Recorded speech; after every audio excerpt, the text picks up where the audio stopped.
আজকে আমি নিমন্ত্রণ বাড়িতে গিয়ে সবার প্লেট থেকে কেড়ে কুড়ে খাবার খেয়ে নিলাম। সো হ্যালো গাইস, কেমন আছো তোমরা সবাই? আশা করি সবাই খুব ভালো আছো। আরো একটি নতুন মিনি ব্লগে তোমাদের সকলকে ওয়েলকাম। আমি কিন্তু তাড়াতাড়ি করে রেডি হয়ে গেছি, কারণ আজকে ছিল আমার একটা নিমন্ত্রণ। আর কোথায় নিমন্ত্রণ ছিল সেটা তোমাদের দেখাচ্ছি। দেখো, এই যে আমি বাড়ির থেকে বেরিয়েছি, একটা বাড়ির পরে ওই গোলাপি বাড়িটা যে দেখতে পাচ্ছ, ওই বাড়িটাতে নিমন্ত্রণ ছিল। তো আমি তাড়াতাড়ি করে হেঁটে হেঁটে গেলাম, আর গিয়ে দেখি দিদি ভাই আর ভাই এখানে খেতে বসে পড়েছে। তাই কি করব, আমি আর মাসিমণি তো লেট হয়ে গেছিলাম, অনেকক্ষণ ধরে ডাকাডাকি করছিল। তো আমরা গিয়েই ফার্স্টে আমাদেরকে খেতে বসিয়ে দিয়েছে। আর এখানটাতে আমরা তাড়াতাড়ি করে বসে পড়েছি, কারণ সবাইকে অলরেডি দিয়ে দিয়েছিল। তারপরে আমাদের তাড়াতাড়ি করে এখানে প্লেট দিয়ে গেল, একটা টিস্যু পেপার দিয়ে গেল, আর দিয়ে গেছিল গ্লাস। এদিকে যখন আমি গ্লাসে জলটা ভরতে যাবো, দেখো আমি তো পুরো ফেলে দিয়েছি। আর এদিক থেকে মাসি আমাকে বলছে যে তাড়াতাড়ি জলটা দে। মাসিকেও আমি এক গ্লাস জল দিয়ে দিলাম, আর তাড়াতাড়ি করে আমি প্লেটটা ধুয়ে পরিষ্কার করে রেখে দিয়েছি, আর একটু জলও খেয়ে নিয়েছিলাম। তারপরে কিন্তু দিয়ে গেছিল এখানে খিচুড়ি। আমি এক হাতেই নিয়েছিলাম, এর বেশি আমি আর খিচুড়ি নিইনি। একেতে গরম, তারপরে যদি বেশি খিচুড়ি খাই তখন আবার অসুবিধা হয়ে যাবে। তারপরেই দিয়ে গেছিল ঘ্যাট, আর ঘ্যাটের মধ্যে কিন্তু অনেক কিছু দেওয়া ছিল। আর আমি যেই খাবারই খাচ্ছিলাম না কেন, একটু করে প্রথমে প্রণাম করে নিচ্ছিলাম, যেহেতু পুজোর প্রসাদ। আর এখানে দেখো ঘ্যাটের মধ্যে ডালের বড়িও দেওয়া ছিল, যেটা বেশ ভালো লাগছিল। তোমরা কে কে ডালের বড়ি খেতে কি ভালোবাসো কিন্তু কমেন্ট করে জানাবে। তারপরে একটুখানি করে জল খাচ্ছিলাম। আমার এই অভ্যাস, জানো তো, খেতে বসলে যে আমি কতবার জল খাই তার ঠিক নেই। খিচুড়িটাও বেশ সুন্দর হয়েছিল, বেশ ভালো লাগছিল। ওই তো পুজোর প্রসাদ হিসেবে যদি কোনো কিছু রান্না করা হয়, এমনিই কিন্তু সেই প্রসাদের স্বাদটা দ্বিগুণ হয়ে যায়, এমনি ভালো হয়ে যায়। আর জানো তো, ঘ্যাটের মধ্যে দেওয়া ছিল পুঁই শাক, আর ওই ডাটা চিবাতে যে আমার এত ভালো লাগে। আমি তো সব জায়গায় গিয়ে ডাটা তো থাকলে আমি চিবাবো। কে কে আমার মতো করো আমাকে কিন্তু কমেন্টে জানিও।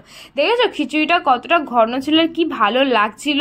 কাছ থেকে দেখে কার কার মায়ের প্রসাদ দেখে লোভ লাগলো কমেন্টে কিন্তু জানাবে। তারপরেই কিন্তু দিয়ে গেছিল এখানে আলুর দম, আর আলুর দমটা ভীষণই ভালো ছিল। মানে আলুটা পুরো গলে গেছিল, একদম শক্ত শক্ত ভাব ছিল না। তো যেইটুকু খিচুড়ি ছিল সেইটুকু খিচুড়ি দিয়ে তো আমি আলুর দমটা বেশ ভালো করে টেস্টি করে খেয়ে নিয়েছি। আর বারবার খিচুড়ি দিতে আসছিল, আমি তো আর একবারও নিইনি, কারণ ওইটুকু খিচুড়ি খেয়ে আমার পেটটা পুরো ভরে গেছে।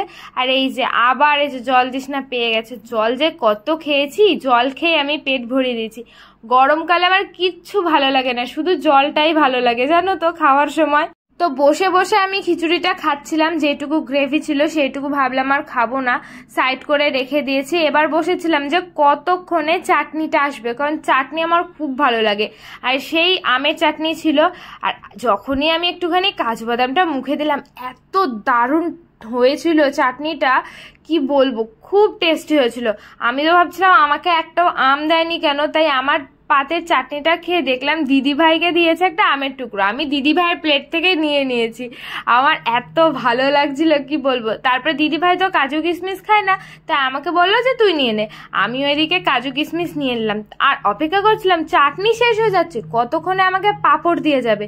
তো লাস্ট ফিনিশিং দেখো, আমাকে পাঁপড় দিয়ে গেছে। আর এই পাঁপড় দিয়ে চাটনি খেতে যে এত ভালো লাগে, তোমরা কে কে ভালোবাসো পাঁপড় দিয়ে চাটনি খেতে আমাকে কিন্তু কমেন্ট করে জানাবে। তো আমি দেখো পাঁপড় দিয়ে চাটনি খেতে না খেতে এখানে কিন্তু চলে এসেছিল পায়েস। আর আমি ভাবছিলাম যে পায়েসটা কোথায় দেবে, চাটনির মধ্যেই দিয়ে দিয়েছে, দেখেছো। তারপরে আমি চাটনিটা তাড়াতাড়ি করে খেয়ে নিয়েছি। এবার একটুখানি পায়েসটা খেয়ে দেখবো যে পায়েসটা কেমন হয়েছে। পায়েসটা খাওয়ার আগেও আমি কিন্তু প্রণাম করে নিয়েছি। পায়েসটাও খুব সুন্দর খেতে হয়েছিল, মিষ্টি মিষ্টি।